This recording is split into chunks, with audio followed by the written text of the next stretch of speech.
Alongside Nintendo's annual report meeting on the 27th of June 2025, a lot of data was revised on the company website. Now, don't get too excited. Most of this is fairly boilerplate stuff, although there is interesting material in here that I've looked at previously, such as where Nintendo source some of their raw materials. There are lots of pages which note changes, but most of these are minor adjustments. To give you a flavour of the kind of crazy hectic excitement you're missing, it seems that Nintendo has 7 more smelters in its supply chain for precious metals this year, and 2 more have been audited by the Responsible Minerals Initiative. Plus, Nintendo Australia is now recorded as using recycled paper for title sheets with game software, and also there is a new section in the efficient use of resources section dedicated now to manufacturing. Now, this is quite interesting because it does say that they have established the quality principle, which is spelt as if it were a person, but from context appears to mean a principle ending PLE. This discusses using fewer resources where possible and notes active factory visits and advances such as reducing the number of parts used in Switch AC adapters while maintaining the look and performance of the product. Now, all of this is interesting, but I guess the stat that made my eyebrows peak skyward the most is the employee data for the 2024 to 2025 financial year. Nintendo regularly posts employee statistics, and it's always interesting to see how they're going, but there is a slightly different trend this year than usual. Nintendo report that they now have 2,962 employees in Japan, 1,446 in America, 1,123 in Europe, and 99 in Nintendo Australia, with the gender balance given for each region. By the way, I should mention that in America, I'm talking about the Americas more broadly, not necessarily just the United States of America. But basically here, Nintendo of Australia is pretty much at parity in terms of gender balance, while in Japan there are 2,270 men compared with 692 women. There are also a small number of temporary posts in all the different locations, which are reported as an annual average, suggesting that these are mainly short-term contracts. The company also has a breakdown by various metrics such as employees with disabilities, rates of childcare leave being taken, years of employment, and so on. These have some interest, and I understand some of the thought processes behind why these sorts of numbers are published, but I'm always a little bit skeptical about the benefit of data this granular when you end up with very small numbers as a result. I mean, you can literally deduce that one person decided not to come back from maternity leave in America this year.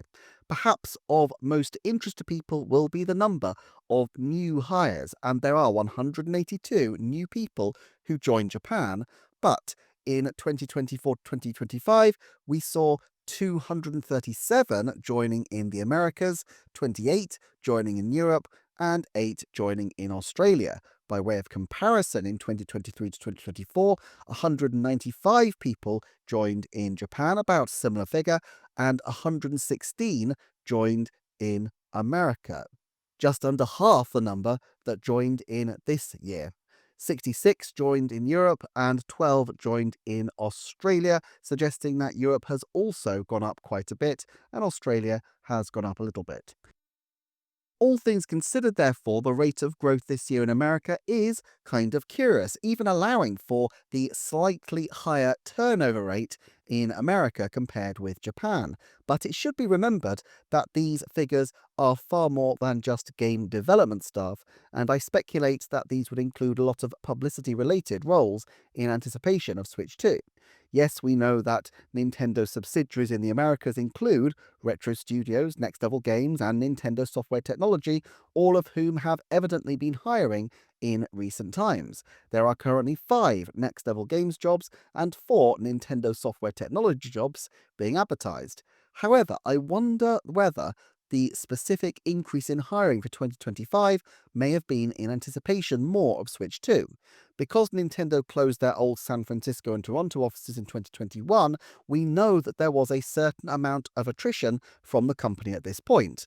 I wonder whether they decided that at that stage in the Switch's life, with no new pieces of hardware due after the Switch OLED, and with fewer and more spaced out major titles, that the company could survive with a relatively small team for a period of time, and only replaced some of those positions in anticipation of the Switch 2 launch over the last 12 to 18 months. Alternatively, there were some rumours a while back that Nintendo had pulled back from testing for a period of time, and it would make sense if, following the negative press around non-staff game testers being treated apparently as second-class citizens at Nintendo, Nintendo of America paid attention to this, and with the ramping up of testing ahead of the far more packed 2025 game schedule, this accounts for a larger than usual increase in the numbers of American staff. On the other hand, those keen to see either Nintendo software technology or next level games size up to take on a major new title may be in luck, given Nintendo software technology's history with the Mario vs. Donkey Kong series and work supporting EPD8 on Super Mario 3D World plus Bowser's Fury. They remain my tip at about 50% likelihood to be involved at least to some degree on Donkey Kong Bonanza. I'm not going to comb through the rest of the data especially, except for a couple of points. I find it curious that America and Japan have different levels of disabilities reported, but it seems that this is proportionate to their populations. The US Centre for Disease Control reports that around 1 in 4 Americans has a disability, while in Japan the best figures I can find suggest an estimate of 1 person in 13. I'm not quite sure what accounts for this difference, perhaps different diagnostic thresholds, perhaps the Japanese cultural wish for conformity, meaning people are less likely to wish to seek to acknowledge disability in the first place, although of course America also has more military veterans and more obesity-related issues compared with Japan. In Nintendo, 2.6% of Japanese employees and 9% of American employees were disabled, and adjusted for the baseline, this is pretty much on track with what you would expect proportionate to the population. The number of years of continuous employment remains high, despite Nintendo's recent hiring spree potentially damaging those averages. Nintendo Australia has the lowest average of around 8.5 years, but it has the smallest cohort, and so small changes would have a bigger effect. While America's 10 years is lower than Japan's 14.4, but Europe also has a relatively high average of 11.1.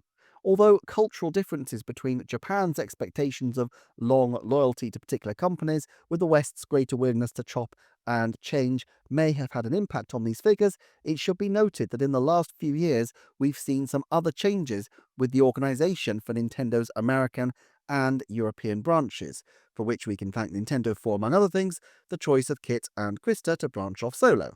As more data becomes more publicly available directly from Nintendo, I will continue to cover it.